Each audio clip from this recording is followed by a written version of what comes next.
tempat telah disediakan untuk pastor. Terima kasih Ibu Minar Pasaribu Horas. Horas, Pastor. Terima kasih untuk doa-doanya yang luar biasa buat saya. Masih besok, tapi saya merasa sudah merayakan malam hari ini. Berkat Tuhan berlimpah, Pastor. Amin. Terima kasih. Ini opung juga ya. Opung, Pastor. Terima kasih untuk Opung Minar Pasaribu, dan selamat malam untuk semua, baik itu yang ada di Medan, keluarga Love Praying Family, untuk yang ada di Medan, Horas, untuk yang di sekitarnya, Majua-Jua, untuk yang di sekitar Pulau Jawa, Sugeng Dalu, lan berkah dalam.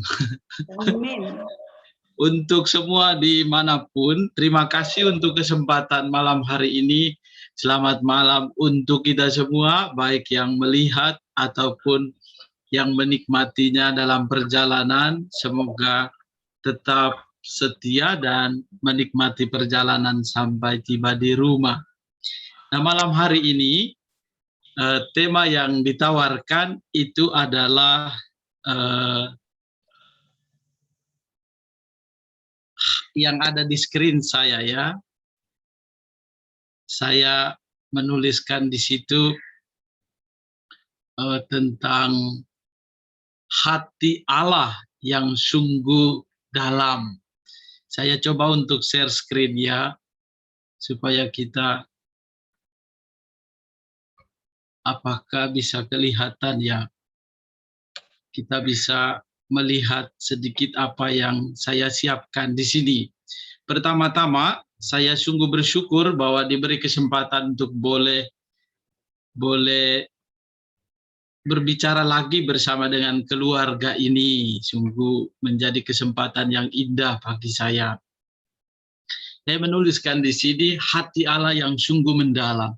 Tentu pertama-tama menyelami hati Allah itu sesuatu yang sulit dipahami tentunya, tetapi saya meyakini bahwa apa yang Allah lakukan bila ditelusuri di dalam pengalaman hidup rohani dan kitab suci dari perjanjian lama dan perjanjian baru, kita sungguh melihat kasih Allah yang sungguh dalam, yang saya bahasakan seperti itu.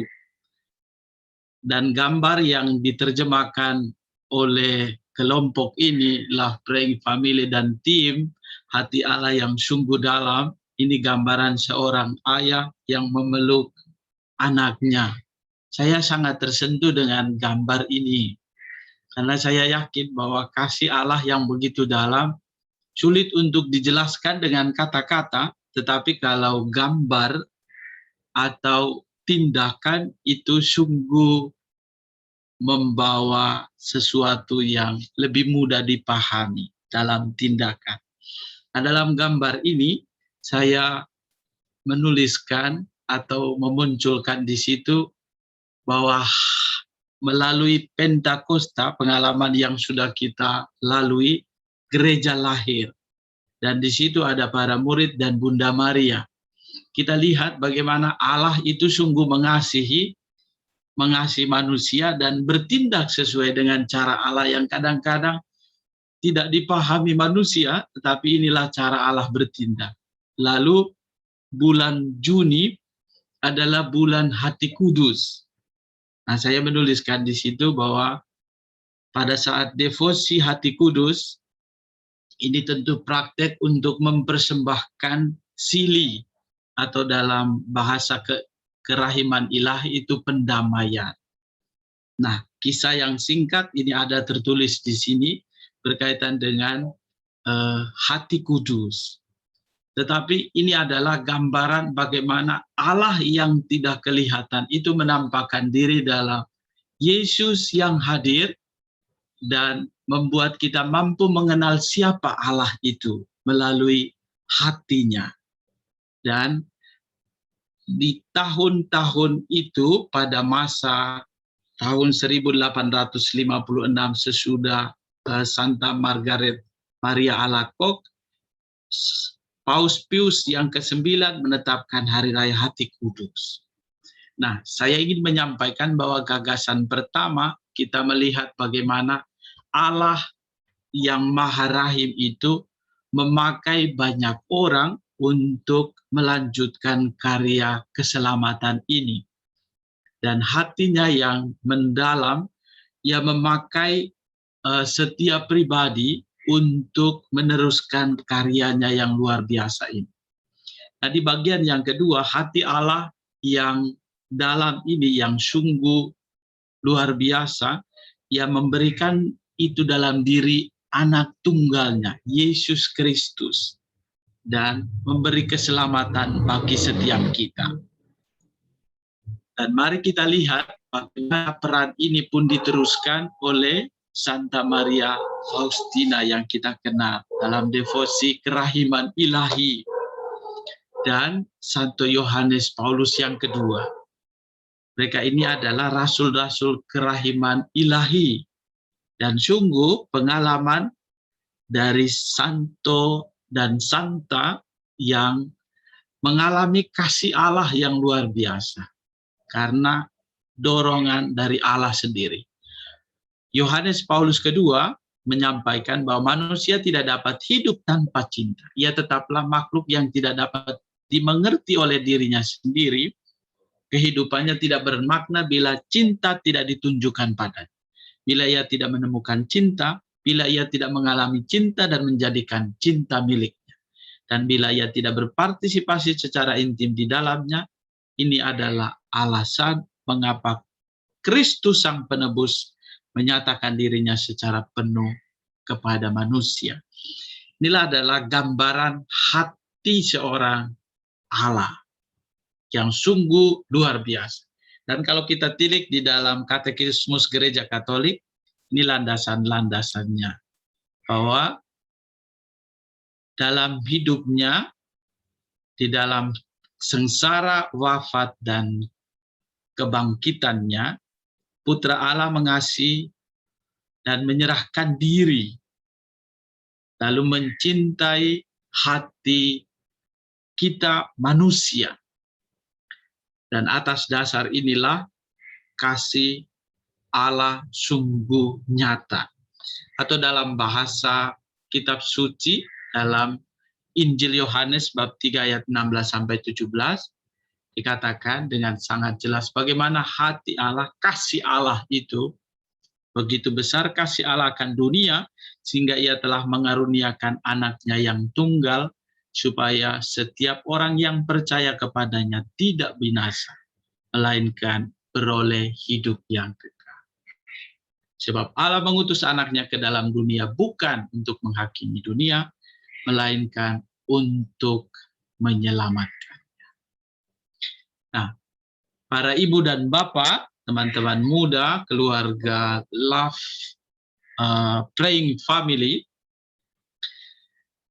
menyadari akan kasih Allah yang luar biasa ini, Paulus pun mengajak kita sekalian untuk boleh tadi itu saling mendoakan seperti yang dilakukan tadi. Opung untuk saya yakin malam hari ini pun kita berdoa novena kerahiman ilahi, supaya tadi itu sedikit demi sedikit kita mampu tadi itu tidak banyak hal yang kita pahami, tetapi kita makin dituntun untuk merasakan bahwa kasih Allah, hatinya itu luar biasa. Betapa lebarnya dan panjangnya dan tingginya dan dalamnya.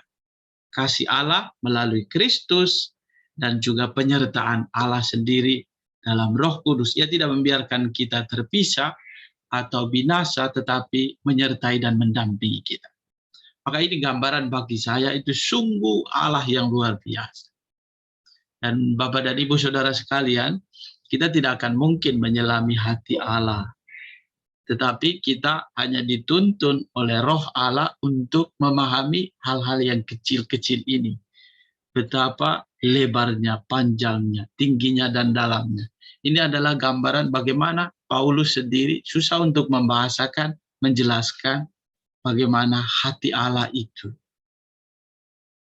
Dan bahkan kadang-kadang kalau kita mengagumi seseorang saja, kita sulit untuk menggambarkan bagaimana itu kekaguman kita. Dan biasa yang keluar hanya kata wow, atau bagaimana orang begitu sungguh terpukau karena kasih Allah yang luar biasa.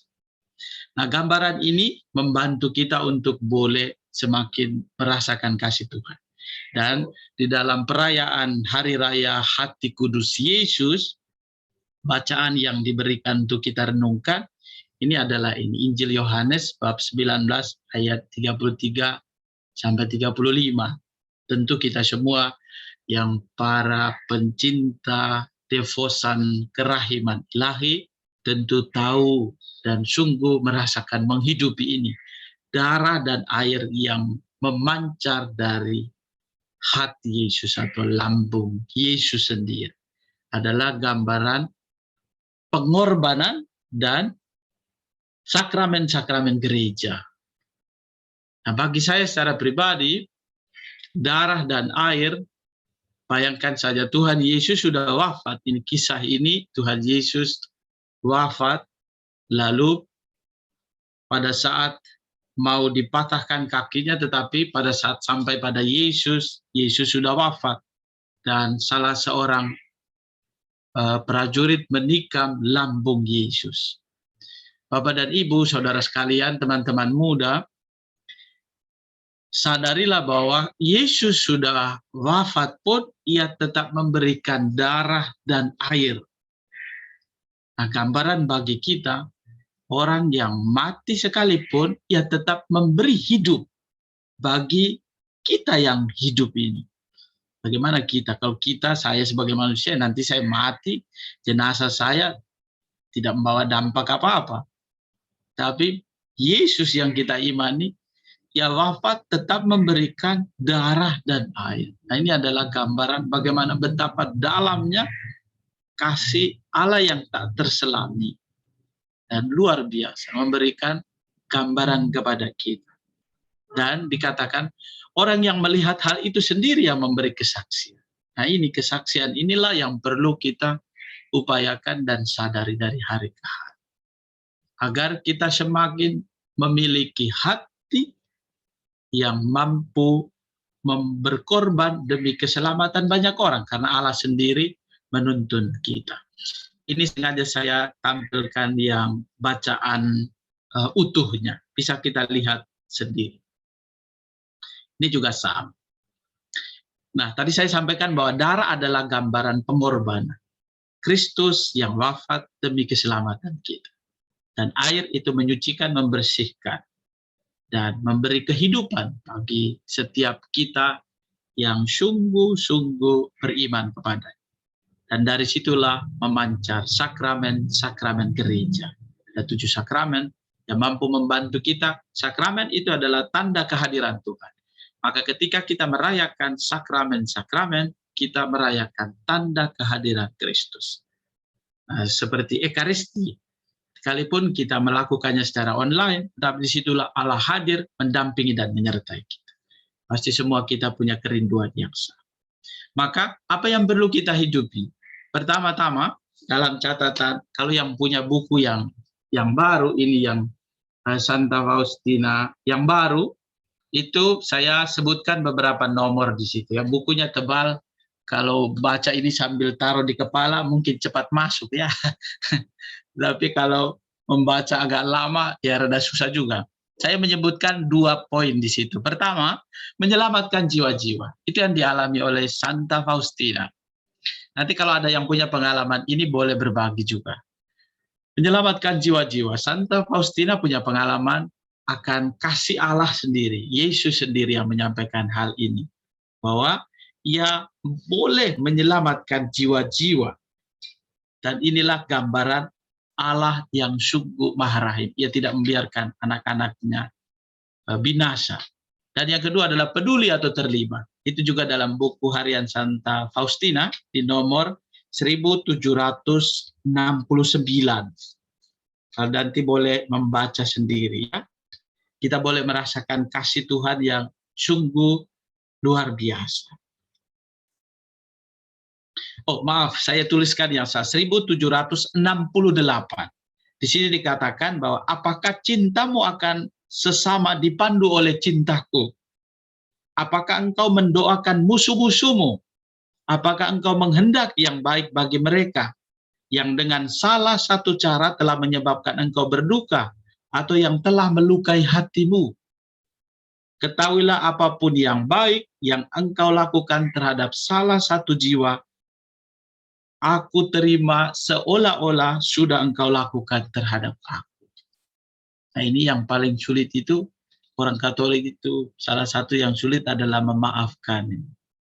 Apalagi kalau sudah diomongin jelek, wah tunggu pembalasanku, tunggu saatnya nanti saya balas kamu. Nah hari ini juga sama ya, perintah Tuhan untuk membantu kita untuk mengasihi. Bukan gigi ganti gigi, tapi gigi ganti dengan sapaan yang menyejukkan, ganti dengan kerelaan, keterlibatan kita, dan kepedulian kita. Dan yang terakhir, Allah senantiasa hadir, menyapa dan menyertai setiap kita dalam situasi apapun, dalam suka dan duka.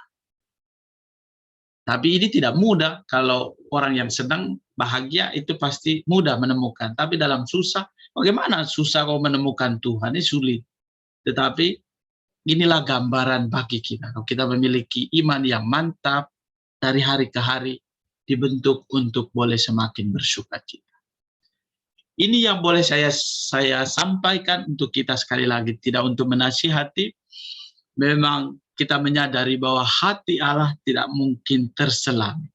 Itu seperti ibarat mencedok air laut untuk membuang lagi ke dalam air laut. Tetapi kita mau merasakan jalan-jalan kecil yang dihidupi oleh Santa Faustina dan membantu kita untuk boleh berperan, ikut terlibat dalam karya-karya kita sekecil apapun. Dalam keluarga, komunitas, juga dalam setiap hal yang kita lakukan sekecil apapun.